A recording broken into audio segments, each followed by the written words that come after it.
కార్తీక దీపం July 29 episode. Sivanarayana తన మొదటి భార్య ఫోటో చూస్తూ ఆమె తాళిబొట్టును చేతిలో పెట్టుకుని ఎమోషనల్ అవుతూ ఉంటే దీప అక్కడికి వెళుతుంది. అప్పటికే శివనారాయణ, ఈ తాళి నా మనవరాలి మెడలో పడాలి అనేది నా భార్య కోరిక, అది జరగకుండా అయిపోయింది అని బాధపడుతూ ఉంటాడు. అది విన్న దీప ధైర్యం చెబుతూ ఉంటే జో కూడా వచ్చి తాతను ఓదారుస్తూ దీప తీరుకు కుళ్ళుకుంటుంది. దీప నమ్మకంగా శివనారాయణతో, పెద్దయ్యగారు, మీరు ఏం కోరుకున్నారో అది జరిగి తీరుతుంది, బాధపడకండి, నిండు 100 ఏళ్లు మీరు సంతోషంగా జీవిస్తారు, మీ మనవరాళ్లతో ఆడుకుంటారు అని అంటుంది. ఇంతలో ఆ గదిలోకొచ్చిన దశరథ్, దీప చెప్పింది నిజమేనన్నా, అది ఖచ్చితంగా జరుగుతుంది అంటాడు. దీప చెబితే జరిగిపోతుందా అంటుంది జో వెటకారంగా. ఇంతలో కార్తీక్ వచ్చి, దీప చెబితే జరిగిపోతుంది అని కాదు మీ డాడీ అన్నది, నిజమయ్యే మాటల్నే దీప చెప్పింది అంటున్నారు, ఏం చిన్నసారు అంటాడు కార్తీక్. కరెక్టే చెప్పావురా అంటాడు దశరథ్. కన్నీళ్లతో కూర్చునే ఉన్న శివనారాయణ చేతిలోని తాళినే చూస్తూ ఉంటాడు. ఇక దీప వెళ్ళగానే కార్తీక్ కూడా అక్కడి నుంచి వెళ్ళిపోతాడు. అప్పుడే జో శివనారాయణతో, తాత, నువ్వే మనవరాలి గురించి ఎన్ని కలలు కంటావో కను, అన్నీ నిజం చేస్తాను అని చెప్పి వెళ్ళిపోతుంది. అప్పుడే దశరథ్ జో వైపు అనుమానంగా చూస్తూ ఉంటే వెనక్కి తిరిగి చూస్తూ, నువ్వు నన్ను ఎప్పటికీ కనిపెట్టలేవు నాన్నా అనుకుంటుంది. ఇక భార్య ఫోటోను చూస్తూ శివనారాయణ కన్నీళ్లతో, నేను నీ దగ్గరకొచ్చేలోపే ఈ నీ తాళి నీ మనవరాలి మెడలో పడేలా చేస్తాను జ్యోత్స్న, చేస్తాను చేస్తాను అని శపథం చేసినట్లుగా బాధపడుతూ తనలో తానే చెప్పుకుంటూ ఉంటాడు. ఆయన మొదటి భార్య పేరు కూడా జ్యోత్స్నే, అందుకే మనవరాలికి ఆ పేరు పెట్టుకుంటాడు తాత. సీన్ కట్ చేస్తే దీప, కార్తీక్ ఇంటికొచ్చేసరికి కుబేర్ ఫోటో వాలుగా ఉండడం చూసిన అనసూయ ఫోటోను తీసి తుడుస్తూ ఉంటుంది. అయితే అనుకోకుండా చెయ్యి జారి ఫోటో కింద పడిపోబోతుంది. సరిగ్గా అప్పుడే లోపలికి రాబోతున్న దీప అనసూయ చెయ్యి జారిన కుబేర్ ఫోటోను పట్టుకుంటుంది. కళ్లలో తండ్రి మీద ప్రేమ.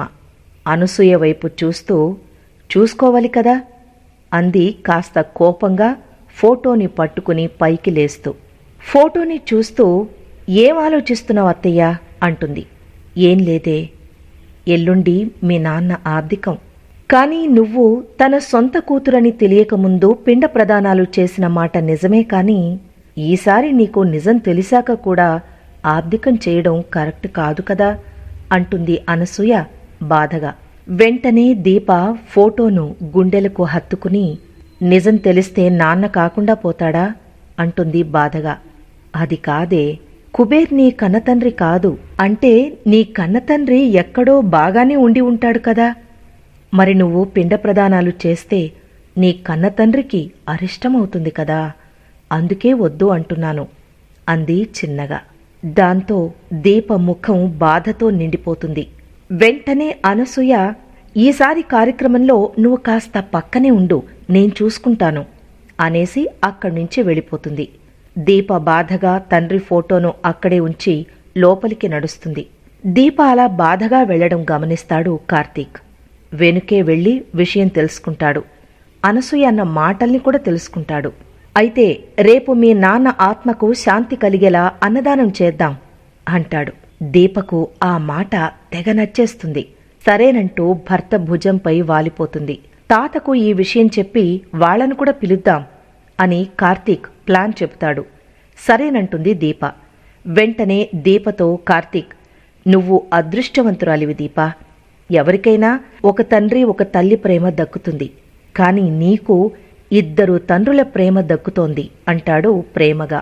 ఇక మరునాడు శివనారాయణ, జో, పారు, దశరథ్, సుమిత్ర అందరి ముందు దీప, కార్తీక్ కుబేర్ ఆబ్దికం గురించి చెప్పి అన్నదానానికి అంతా రావాలి అంటూ రిక్వెస్ట్ చేస్తూ ఉంటే దాన్ని వాడుకోవాలనే ఆలోచన వస్తుంది జోకి.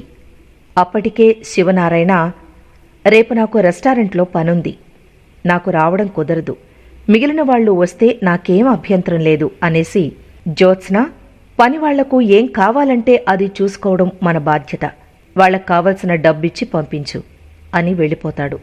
దాంతో జ్యో సరేనంటుంది. ఇక పారు, మేమాత్రం వస్తారా రాము అంటుండగానే, నేను వస్తాను, చేసేది మంచి పని అయినప్పుడు రాకుండా ఎలా ఉంటాను అని జ్యో షాక్ ఇస్తుంది. దాంతో పారు కూడా మాట మారుస్తుంది.